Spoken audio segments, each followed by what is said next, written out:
Relationship கணவன் மனைவியா சக்ஸஸ்ஃபுல்லா ரொம்ப வருஷம் நாங்கள் நல்ல அன்பா ஒற்றுமையா எங்களுக்குள்ள பரஸ்பரம் ஒற்றுமையோட அன்போடு தான் நாங்கள் இருக்கோம் அப்படின்னு நினச்சிங்கன்னா இந்த முறை சோதனையை கொண்டு வரும். அதனால அவசரப்பட்டு ஜட்ஜ் பண்ணிடாதீங்க பார்ட்னரை. ஒருவேளை நீங்க வந்து ஒரு ஆண், உங்க மனைவி மேல ஏதோ ஒரு ஒரு கருத்து வேறுபாடு. அதுக்காக டோட்டலா அவங்கள ப்ளேம் பண்ணிடாதீங்க. நீங்க ஒரு பெண் சிம்மம். உங்க கணவன் மேல ஏதோ ஒரு அதிருப்தி வருது. திடீர்னு யாரோ அவர பத்தி ஏதோ சொல்றாங்க. உடனே நம்பிடாதீங்க. உடனே ஜட்ஜ் பண்ணிடாதீங்க. கொஞ்சம் டைம் எடுங்க. மனசு விட்டு பேசுங்க. அப்படி நீங்க வந்து அதுக்கப்புறம் முடிவெடுங்க. ஏன்னா, இது வந்து அந்த அஷ்டம சனி என்ன பண்ணும்னா, நல்லவங்களே கெட்டவங்களா மாத்தும். அந்த மாரி ஒரு நேரம் இது. அவசரப்பட்டு ஜட்ஜ் பண்ணாதீங்க. அதே மாரி அடுத்தது வந்து ரிலேஷன்ஷிப்ல இருக்கீங்க அப்படின்னா, இந்த முறை வேண்டான்னே தோணும். இந்த ரிலேஷன்ஷிப் வேணவே வேணாம்னு தோணும். இல்ல அது மூலியமாவே சோதனையும் வரும். அதிலயும் கவனமா ஹேண்டில் பண்ணுங்க. அப்புறம் மெயினா பணம். முதலீடு போடுறேன், பிசினஸ் பண்றேன், இன்வெஸ்ட் பண்றேன், என் ஃப்ரெண்டுக்கு பணம் குடுக்குறேன், நான் கடன் வாங்கி குடுக்குறேன், ஜாமீன் போட்டு குடுக்குறேன். அவரு வந்து ஒண்ணு கடன் வாங்க போறாரு, நான் அவருக்கு உதவி செய்ய போறேன், நான் அவருக்கு பணம் வாங்கி குடுக்க போறேன். இப்படிலாம் பண்ணி மாட்டிக்காதீங்க. நெறைய பேர் அஷ்டம சனியில எப்படிலாம் பணத்த இழப்பாங்கன்னா, தனக்காக இல்லனாலும் பிரத்தியாருக்காக, மத்தவங்களுக்காக செஞ்சு மாட்டிக்குவாங்க. அவர ஜுவல்ஸ குடுத்து மாட்டிக்குவாங்க. ஸோ உஷாரா இருங்க. அப்புறம் நெறைய இந்த இந்த என்ன சொல்லுவாங்க, இந்த மோசடிகள்லாம் பண்றாங்க இல்லையா? இந்த மாரி இந்த சிட் ஃபண்டுன்னு சொல்றது, அப்புறம் இப்படி பணம் கட்டுங்கன்னு சொல்லி, இந்த மாரி மோசடிகள்லாம் இந்த மாரி அஷ்டம சனி காலம் தான் கொண்டு போகும். ஸோ இதெல்லாம் நீங்க வந்து உஷாரா யாரு என்ன நல்லா விசாரிச்சு, தீர விசாரிச்சு அத செய்யுங்க.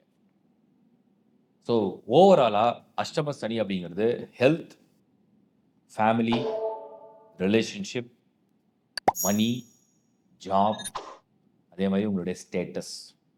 எல்லாத்துலயும் ஏதாவது ஒரு சோதனை கொண்டு வரும். குறைஞ்சபட்சமா அது ஏதாவது பண்ணாம போகாது. ஏதாவது பண்ணும். எப்படி தப்பிக்கிறது? பிரச்சனையெல்லாம் சொல்லிட்டேன். எப்படி தப்பிக்கிறது? அமைதியா இருக்கவங்களுக்கு பெரும்பாலும் பிரச்சனை வந்த வேகத்துல போயிடுது.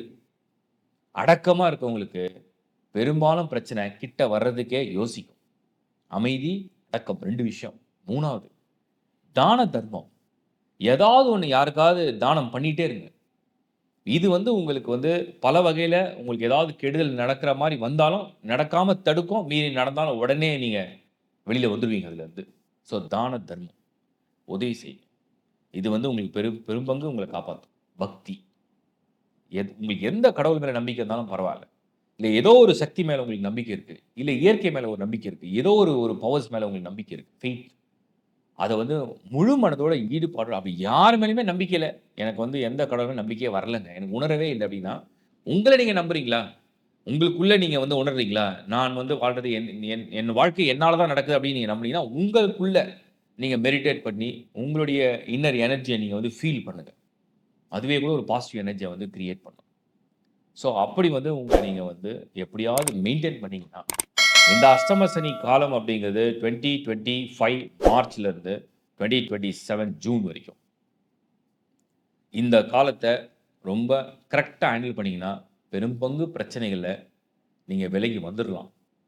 ஸோ இது வந்து அதிகப்படியான சோதனைகளை கொடுக்கக்கூடிய ஒரு இடம். கவனம், கூடுதல் கவனம், விழிப்புணர்வு, பக்தி, அமைதி, பொறுமை. வாழ்த்துக்கள்.